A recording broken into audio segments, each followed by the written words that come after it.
예, 오늘 감사주일인데 저는 제가 제 인생에 있어서 특별히 정말 감사한 적이 좀 있었습니다. 진짜로 감사한 적이 뭐냐면은 제가 옛날에 결혼하기 전에 길을 가고 있는데 임신을 한 어떤 아주머니가 제가 볼 때는 제 눈에는 엉덩이가 한 1m 정도 되어 보였어요. 일단 제 눈에.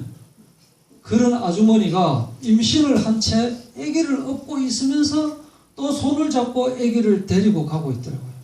그러면서 중간에 애가 뭘 잘못했는지 모르지만은 애를 막 패는 거라 그냥 막 야 하면서 막 악을 쓰고 애를 패는데 애는 애대로 또 막 악을 쓰면서 뭔가 말을 안 듣고 하는 그 모습을 보면서 나는 적어도 저런 여자는 좀 안 만났으면 좋겠다 이렇게 생각했는데 그런 여자를 안 만난 것을 정말 저는 감사하는 적이 있었습니다. 성경에 보니까 잠언으로 기억되는데요. 잠언 좀 찾아볼까요? 잠언에 그런 말씀이 있더라고요. 비슷한 말씀을 제가 보고 이런 말씀은 성경에도 다 있나? 21장도 있고 25장에 보면은 12절에 잠깐만요. 21장 9절인가? 여기 있죠. 다투는 여인과 함께 큰 집에서 사는 것보다 움막에서 혼자 사는 게 더 낫겠다 이런 내용이 있더라고요. 그러니까 이 여자가 막 화가 많고 성질이 더럽고 이래가지고 같이 살면서 자꾸 잔소리하고 뭐하고 틈 잡고 이러면 진짜 피곤하잖아요. 그죠? 그런 여자하고 같이 안 사는 게 얼마나 감사한지 난 정말 감사하더라고요. 두 번째는 또 감사한 게 뭐냐면은 제가 운전을 해서 출근을 이제 하고 있는데 동서고가도로에서 반대편에서 뭐가 저 앞으로 차가 봉고차가 하나 휙 해고 반대편에서 날아가지고 이쪽으로 턱 박히는데 턱 박히고 나서 그 다음에 1초 안 돼가지고 제가 싹 지나갔어요. 그때 1초를 제가 더 빨리 갔거나 또 그 차가 1초 더 빨리 왔거나 하면 키스를 했을 거 아닙니까? 지나가면서 물론 이제 그렇게 다친 분한테는 미안하지만은 정말 감사하다. 또 황령터널에서 그러니까 대연동 쪽에서 황령터널을 지나서 이제 동서고속도로 타려고 올라오려고 할 때 반대편 황령터널 저쪽에서 오는 차가 흰색 무슨 차가 있었어요. 하여튼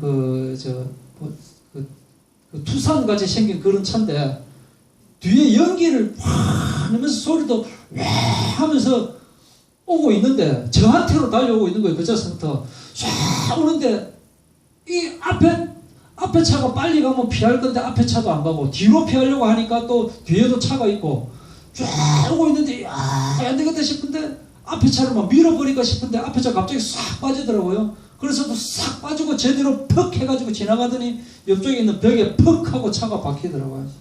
그래서 또 정말 감사합니다. 다친 사람은 좀 안 됐지만은 근데 진짜로 감사한 거는 그거는 유도 아닙니다. 진짜로 제가 감사한 거는 뭐냐면은 정말 제가 똥이 마려운데 화장실이 없는 거예요. 화장실이. 그래갖고 엉덩이에 양쪽에 힘을 딱 주고 계속 이렇게 하고 있다가 이제 아무 데나 들어가자라고 해갖고 그냥 아무 데나 보이는 어떤 집에 들어가가지고 내가 정말 급해서 그런데 화장실 좀 빌려주시면 안 되겠습니까? 저기로 돌아가라고 그랬더니 이렇게 가가지고 잠겨있더라고. 또 다시 이러고 열쇠는요 이렇게 하면서 열쇠도 주고 앉아가지고 버벅버벅 하면서 감사합니다.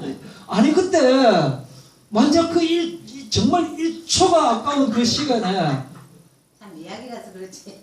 정말 안 그렇으면 그런 적 없었습니까? 진짜 감사하죠. 그때 그래 안 했으면 완전 이래갖고 계속 이래 다녀야 될 거 아닙니까? 야 정말 감사하다. 이렇게 참 내가 이래 보면서 내가 이렇게 육신적인데 이렇게 내가 감사해야 되겠느냐. 물론 이것도 정말 감사하지만은 이제 진짜로 감사한 영원히 감사한 함께 또 따지고 놓고 생각하면 좀 뭐 뚱뚱하고 성질 더러운 여자하고 또 살면 어때? 예? 또 교통사고 좀 나면 또 어때? 예? 또 좀 싸면 어때? 그거보다 더 중요한 것은 영원한 예수님께서 나의 주인이 되어주시고 내가 지옥 갈 운명이었는데 하나님께서 나를 선택하여 주셔서 천국 백성이 되게 하신 이거보다 더 중요한 감사가 어딨냐. 그래서 우리가 감사를 영적인 데서 감사를 찾아야지 육신적인 거 물질적인 데서 감사를 찾으면 그것은 영원한 감사가 되지 않는 거예요.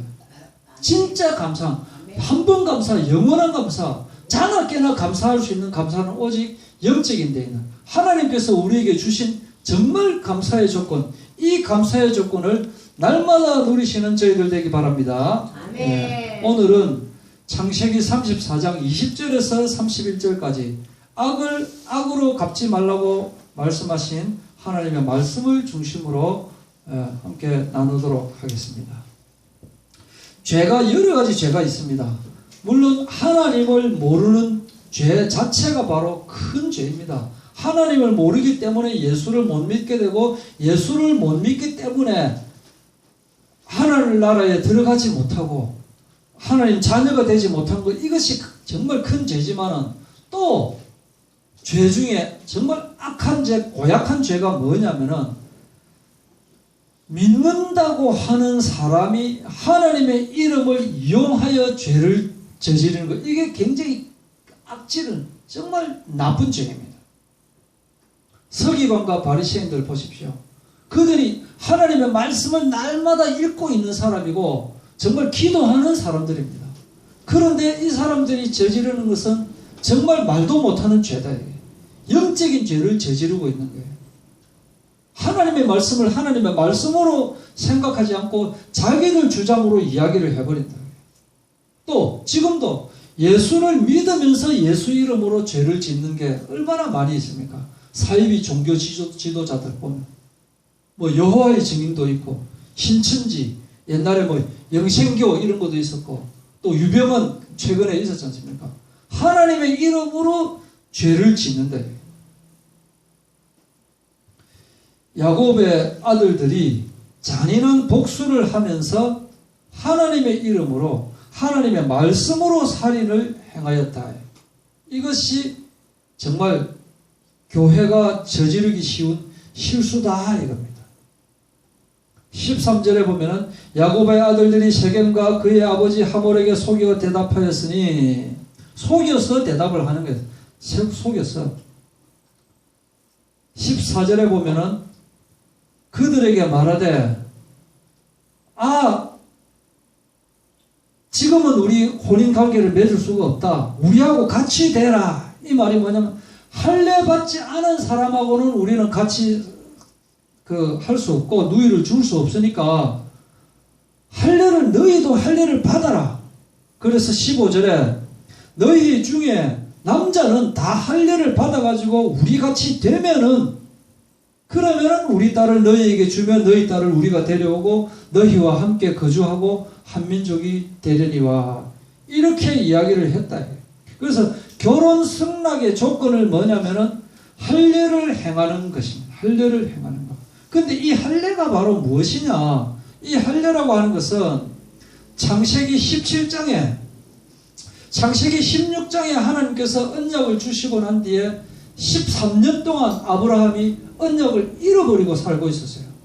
잃어버린 13년 그때에 그 13년이 지난 뒤에 그러니까 76세 때 말씀을 주시고 13년 지났다가 다시 이제 99세가 되었을 때 그때 하나님께서 다시 아브람에게 큰 아버지라고 하는 뜻의 아브람에게 너 이름을 아브람이라 하지 말고 아브라함이라고 불러라. 이 뜻은 뭐냐면은 민족의 조상, 열국의 아버지 이 뜻이거든요. 민족의 조상이라고 하는 이 이름을 사용하라. 그러면서 너희는 모든 포피를 떼내라. 이것이 너와 나의 언약의 표징이니라. 그래서 모든 남자는 난지 8째 되는 날에 포피를 이제 빼내는 그런 의식을 행했는데 이렇게 하나님과 이스라엘 백성의 언약의 징표를 주신 이것을 가지고 살인하는 데 이용을 했다. 이것이 잘못된 것이다. 교회가 하나님의 말씀을 이용해 가지고 자기한테 유리하게 말하는 것이 굉장히 많습니다. 하나님이 나에게 이렇게 말씀을 하셨다. 성경에서 이렇게 말씀하고 있다라고 하면서 자기한테 유리하게 이야기하는 것이 얼마나 많이 있습니까? 그리고 특히 인터넷에 이렇게 보면은 예언들이 너무 많이 있습니다. 한국 사람들 예언도 있고 외국인 예언들도 있고 지나간 것은 다 맞아요. 또 이상하게 내가 이렇게 하나님께서 말씀을 주셨는데 보니까 이렇게 해가지고 뭐 이렇게 하더라. 옛날에 뭐 이라크 후세인 대통령 뭐 후세인 그 죽고 뭐 이런 것도 다 예언에 있더라. 그러므로 앞으로 뭐 2014년 10월 달에 하나님께서 이 민족이 하나님을 찾지 않으면 한국 전쟁이 일어나게 할 것이다. 뭐 이런 예언들 나오잖아요. 근데 그런 예언들이 우리도 보지만은 안 믿는 사람도 보거든요. 2014년 10월이 지났는데 아무런 일이 일어나지 않으니까 불신자들이 조롱하고 얕보고 이런 일이 벌어져 버린다. 물론 또 이 사람들은 예언한 사람들은 또 그렇게 이야기합니다. 하나님께서 대한민국을 워낙 사랑하셔서 그때는 죽이려고 했는데 참으셨다. 뭐 이렇게 또 이야기하면 또 할 말은 없습니다만은 특히 보면 자기 말 안 들으면 너희는 재앙을 가질 것이다. 뭐 이런 그런 것들을 너무 많이 이용을 하고 있다. 생각나는 대로 막 이야기를 하면서 이런데 우리는 영적으로 깨어 있어서 그런데 현혹되는 저희들이 아니라 결박하는 저희들이 될 수 있도록 정말로 관심을 가지고 있어야 되겠고 그 가운데서 이제 이 세겜의 아버지 하몰이 이 제안을 받아들이는 겁니다. 너무나 아들을 사랑하기 때문에 그래서 18절에 보면은 그들의 말을 하몰과 그의 아들 세겜이 좋게 여김으로 19절 이 소년이 그 일 행하기를 지체하지 아니하였으니 그가 야곱의 딸을 사랑함이며 그는 그의 아버지의 집에서 가장 존귀하였더라. 그 집안에서 이제 최고 뭐 독자 내지는 뭐 장남 중에 이제 뭐 장손 뭐 이 정도 됐겠죠. 그래서 그의 가문을 이어받을 최고의 이제 그 아들이었는데 이 아들이 그 디나를 너무나 사랑하니까 야 무조건 시키는 대로 다 하자. 그래서 우리도 다 할래 행하자 라고 하면서 그 모든 그 자기뿐만 아니라 자기 가족뿐만 아니라 그 집에 사는 종들 전부 다한테 우리 그렇게 하자. 그렇게 하면서 땅도 넓고 하니까 그들에게 땅 줄 수 있지 않느냐. 그걸 다 하자 해갖고 정말 이 사실에게 조건이 큰 조건입니다. 그죠? 자기가 믿지도 않는 하나님이 주신 그 의식을 행하자라고 하는 것은 저기들은 물론 이제 디나를 범한 것은 잘못이지만 그것 때문에 다른 사람들까지 다 그런 거 보면 참 단결도 잘 되는 것 같아요. 뭐 시키면 할 수 없이 까락하면 까라 해서 하는 것인지는 모르겠지만은 그렇게 그걸 다 수용하고 그런데 또 보면은 이 돈이 있는 사람들이 이런 게 목적을 딱 보면은 23절에 보면은 그러면 그들의 가축과 재산과 그들의 모든 짐승이 우리의 소유가 되지 않겠느냐. 이게 사업가 기질이 이렇게 있는 거예요. 그러니까 다른 목적. 사실은 이제 하몰의 아들 세겜은 디나를 사랑하지만 더 큰 목적은 이 가들 재산도 우리 재산이 될 수 있다라고 하는 그게 이제 이면에 갖고 있는 목적이에요. 앞에 목적은 사랑하니까 결혼시켜 주자라고 하는 것이지만은 그런 이제 목적을 가지고 어쨌든 간에 이 야곱의 아들들이 아기를 가지고 제안했는데 그것을 순수히 다 받아들이고 사람들까지 설득한 것을 보면 얼마나 그 세겜이 디나를 사랑했는지 알 수가 있고 또 얼마나 아버지 하몰이 자기 아들 세겜을 사랑했는지를 알 수 있고 그렇게 되는 거예요. 근데 자, 한번 생각해 볼 게 뭐냐면은 이제 이런 설교를 제가 이전에 들은 적이 있습니다. 야곱과 하몰의 제안을 받아들이고 화해를 했었어야 되는데 그렇게 하지 않고 이 사람들이 이제 그 몸이 불편한 것을 이용해 가지고 다 쳐 죽이고 하는 것은 잘못되었다라는 설교를 제가 옛날에 한번 들은 것이 생각이 났는데, 만약에 그렇게 정말 하몰의 제안을 받아들이고 화해를 했다면 어떤 결과가 생기게 되었을까? 좋은 결과가 나왔을까? 정말 분위기가 좋고 그래서 제안을 받아들이면 좋았을 건데, 야곱 아들들이 쓸데없이 고집을 피워가지고 자존심 때문에 나쁜 결과를 가져왔다라고 할 수도 있지만, 또 한편으로 보면은 이 야곱과 그의 무리들, 하나님이 택한 야곱과 그의 무리들이 다 이 땅 가나안 족속의 풍습, 우상숭배하는 거기에 다 휩쓸려가지고 전부 그냥 우상숭배하는 민족이 되어버릴 수도 있다. 물론 하나님께서 지켜주시겠지만, 그래서 이것도 별로 안 맞는 것 같고, 또 그렇다고 또 안 된다라고 해가지고 디나를 다 데리고 도망오면 또 어떤 문제가 생길 수가 있느냐. 이것들이 그래도 안 해? 라고 하면서 또 생존의 위협을 가할 수도 있다. 쫓겨나고, 물론 하나님께서 다 해결하시겠지만 이렇게 해도 힘들고 저렇게 해도 힘든 그런 그 환경이 처해져 버리는 거예요. 그래서 정말 이 평소에 영적으로 이 지금 영적 전쟁을 하고 있다라고 하는, 그래서 육신적으로 전쟁하는 그런 생각이 아니고 신앙 훈련을 통해서 어떻게 되었든지 간에 이 신앙을 지켜야 되겠다. 그래서 하나님께 이 모든 것을 맡길 수밖에 없다라고 하는 이 정신이 있어야 되겠다.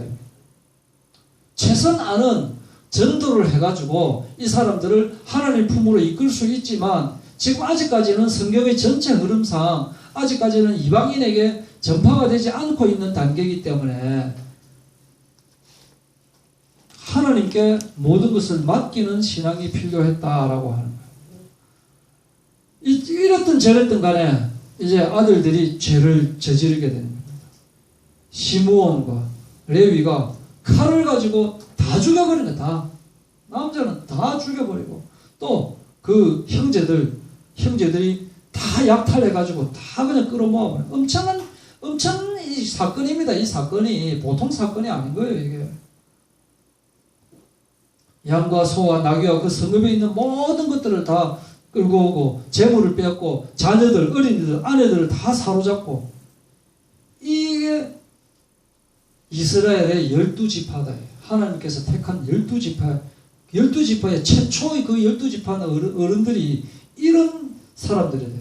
이런데도 불구하고 하나님께서는 이 12지파의 원조로 삼았다. 왜냐?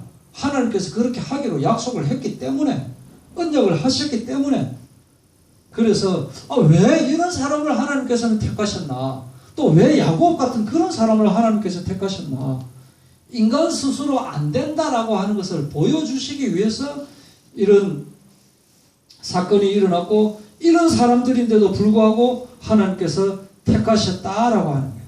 그리고 아들들이 이렇게 된 데는 다 이 아들이 성장 과정과도 밀접한 연관이 있습니다. 루벤이 야복강을 건널 때쯤에는 벌써 나이가 한 20살 정도 이제 되었어요. 나이가 이미 20년이 지났다고 했으니까, 그죠? 그러니까 그동안 커오면서 뭘 봤습니까? 그 자기가 13살 될 때 또 합한 채를 가지고 엄마한테 주고 막 그랬잖아요. 그런 어찌 보면 아버지 하나의 여자가 막 4명이 이래갖고 막 물란하게 이런 것을 자기가 보면서 커왔고, 또 이 아버지가 수단과 방법을 가리지 않고 막 라반하고 싸우고 이렇게 하는 것을 보니까 어쨌든 간에 이기면 그것이 정의가 된다. 뭐 이런 거를 이제 배우게 돼버린 거예요. 그래갖고 막 온갖 나쁜 짓을 해도 내만 살면 괜찮다라고 하는 그런 의식을 형제들이 다, 그 형제, 그 동생들 이렇게 배우다 보니까 이런 사건을 일으키고도 별로 죄책감을 못 느끼는, 전혀 하나님의 뜻, 하나님의 가르침하고 관계없는 그런 생활들을 지금 해오고 성장해 버렸기 때문에 지금 이런 일이 벌어져 버린 거예요. 제 같은 경우에도 물론 뭐 꼭 태극기 안 달아도 되지만 그냥 아무 말 없이 국경일이 되면 그냥 태극기를 답니다. 군대 가면 평소에 집에 태극기 단 애하고 태극기 안 단 애하고 표시가 나요. 군대 가면 또 그렇고 또 나중에 이렇게 볼 때도 보면은 물론 태극기보다 더 중요한 것은 예수 그리스도이지만은 그래도 대한민국 사람이 국경일이 됐는데 태극기도 달 줄 모르면서 나라 비판하고 정부 비판하고 맨날 비판만 하면서 대책은 하나도 없이 그런 사람보다는 때가 됐을 때 그래도 태극기 정도 달고 또 어떤 일이 있을 때 기도하는 모습, 성경 보는 모습, 찬양하는 모습 이런 것을 보여줄 수 있는 부모가 되어야 되겠다. 어쨌든 그럼에도 불구하고 야곱은 변하지 않고 있고 아들들은 반성하지 않고 있는 모습을 볼 수 있습니다. 야곱은 그 중에 특히 살인한 시므온과 레위를 꾸짖고 있습니다.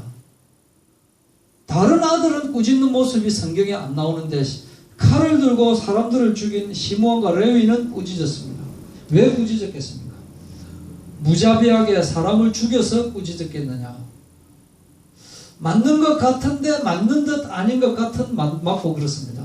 그렇지만은 또 신성한 할례의식을 이용해가지고 그렇게 사람들을 죽였기 때문에 꾸짖었는가?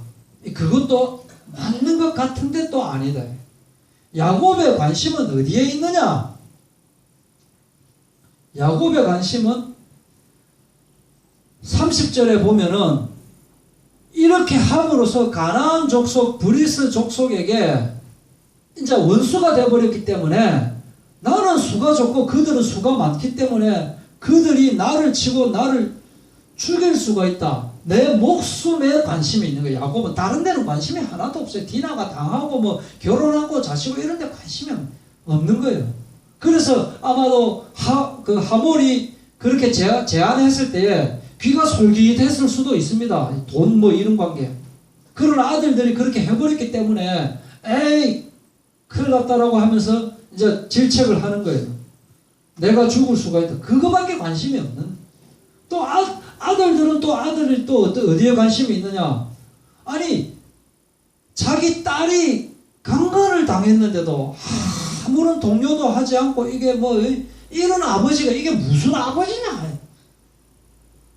청혼을 하면은 허락하면은 막 선물하고 재산을 주겠다 그러니까 거기에 귀가 솔깃해하는 이 아버지 보고 에이씨 야 아버지는 안 되겠다. 야 우리가 그냥 다 해버리자. 이제 그런 집안이다. 그런 집안.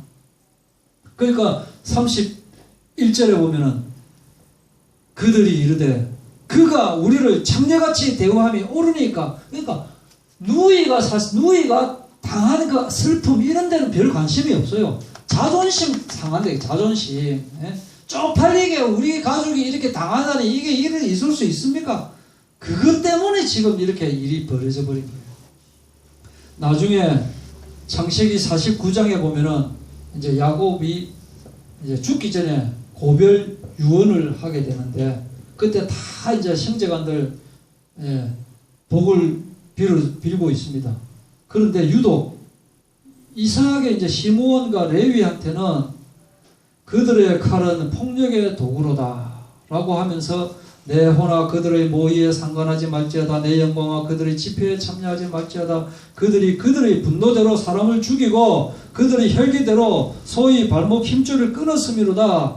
그 노여움이 혹독하니 저주를 받을 것이요. 이렇게 지금 저주를 해버렸어요. 다 축복하면서 내가 그들을 야곱 중에서 나누며 이스라엘 중에서 흩으리로다. 이렇게 얘기하셨어요. 요 속에 레위 족속도 들어가 있는 거예요. 조금 더 하겠습니다. 자, 디나가 사실은 여기서 당한 주인공은 디나인데 디나는 주인공이면서도 전혀 나타나지 않고 있습니다. 전혀. 그죠? 성폭행 당했고 세겜의 집에 감금해가 있었는데도 한마디 말도 나오지가 않아요. 성경에. 이게 남자 중심 사회이기 때문에 그렇고 자기들만 생각하고 있는 아버지와 형제간들이기 때문에 이런 일이 벌어진 거예요.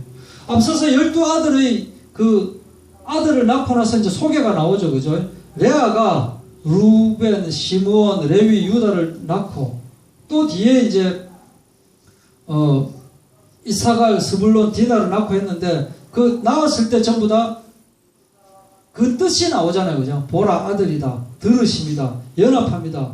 근데 디나가 나올 때는 그냥 디나를 낳았다 그걸로 지나가 버려요. 그만큼 이게 뭐 여자기 때문에 별로 설명할 필요가 없다 이렇게 지나가 버린다. 그리고 32장 22절에도 보면은 밤에 일어나 두 아내와 두 여종과 연한 아들을 인도하여 야복 나루를 건널세. 디나는 없어요. 나오지도 않아요. 디나가 없었겠습니까? 있었으니까 같이 데리고 왔죠. 이러니까 세겜의 그 비극도 남성 중심의 사회 구조에 의해서 발생된 사건이고 디나는 희생물이 돼요. 그래서 어쩌면은 세겜의 집에 감금된 것이 아니라 스스로 머물러 있었을 수도 있는 거예요. 돌아가면 또 막 잔심부름 시키고 막 성폭행 당했다고 도로 막 욕을 하고 뭐라 하고 이렇게 할 수 있으니까 그래서 스스로 도망갈 수 있었는데도 그냥 남아 있을 수도 있다라고 하는 거예요.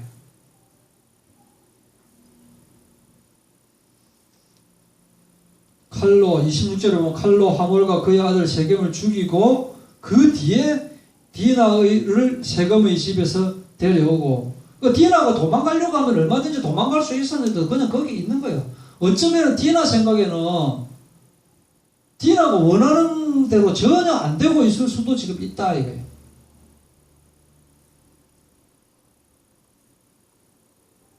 이 전체적인 내용을 보면은 이제 우리의 수치가 된다.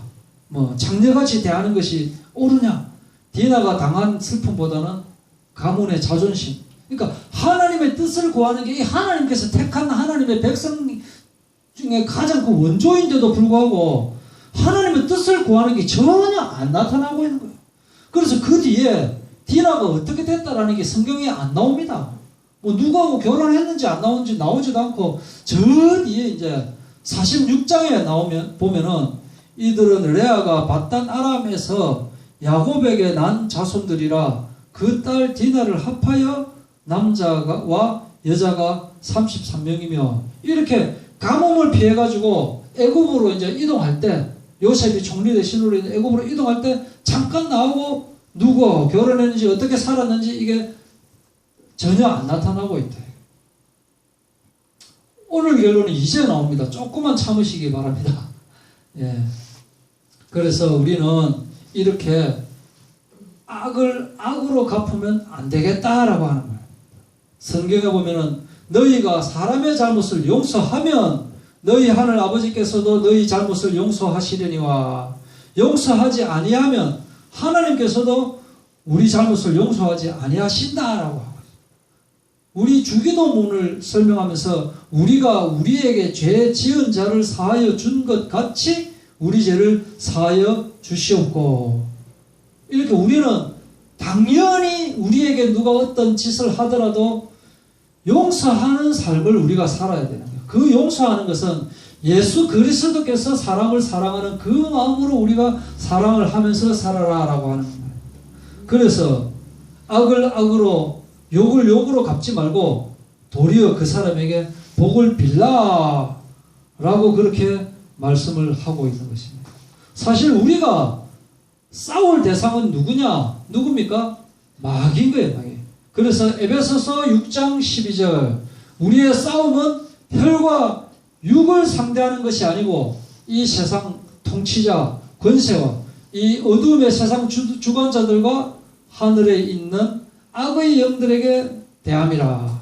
또 에베소서 6장 12절도 있고 똑같은 6장 12절 디모데전서 6장 12절에도 믿음의 선한 싸움을 싸우라 이렇게 말하고 있습니다. 우리가 싸울 대상은 절대 사람이 아닙니다. 그 사람이 악하면 악할수록 왜냐? 그 사람 속에 사탄 마귀가 들어가 있기 때문에 악한 것입니다. 그래서 오히려 그 사람들을 위해 기도하는 그래서 김정은이를 위해 기도하는 저희들이 될 수 있어야 되겠고 그러나 우리들의 영적인 마음은 항상 무장되어서 우리는 지금 전쟁을 하고 있다. 사탄 마귀와 그의 쪼무레기 귀신들과 전쟁을 하고 있다라고 하는 의식을 항상 가지는 저희들 되기를 바랍니다. 기도하시겠습니다.